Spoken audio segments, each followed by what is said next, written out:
So hello everyone. Today we will be discussing our answers in FMOH quiz. So the main problem is to determine the cost of the 15,400 under applied overhead. So we are given four requirements. Part of the first requirement is to compute the predetermined overhead rate. So we divide the estimated MOH cost of 297,500 by estimated direct labor hours, which is our allocation base of 35,000. So this totals 8.5 per DLH. Now we need to break the rate down into fixed and variable cost elements because this will be used later on to solve for variances. To get the variable rate, we'll take the estimated variable overhead cost of 87,500 and divide it to 35,000 DLH, we'll get 2.5 per DLR. To get the fixed rate, we'll need to the estimated fixed overhead rate of sorry, overhead cost of 210,000 and divided by 35,000 will get the 6 per DLR.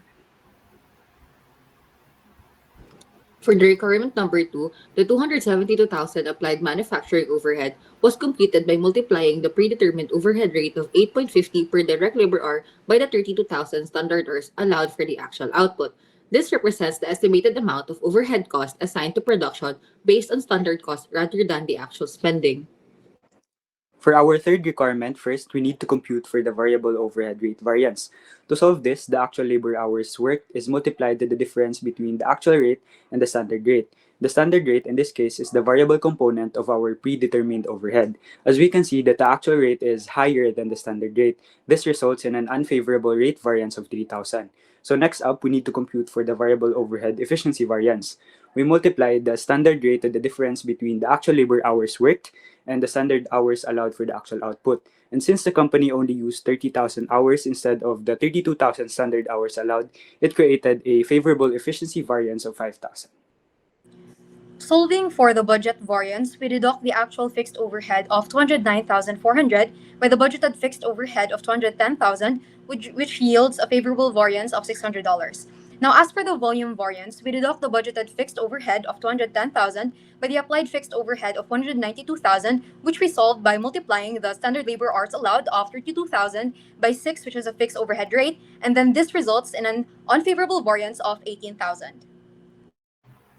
So explaining the variances one by one, starting with the variable overhead rate variances for the VMOH rate variance, this unfavorable variance means that the actual rate was higher than the standard rate by $0.1, meaning the company paid for more the variable overhead than expected.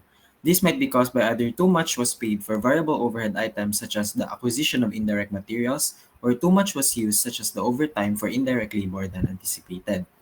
For the variable MOH efficiency variance, this favorable variance meant that the actual hours worked was less than the standard hours allowed for the actual output by 2,000 hours. This might be caused by the efficient use of direct labor hours and better production management since 2,000 fewer labor hours were used than required by the standards. This has the direct effect of reducing variable overhead, leading to the increase in favorable efficiency. So there is also a favorable fixed overhead budget variance of 600 because the actual fixed overhead is lower than the budgeted fixed overhead. So this can be caused by over budgeting, or maybe there is cheaper rent or lower fixed salaries for supervisors or the management.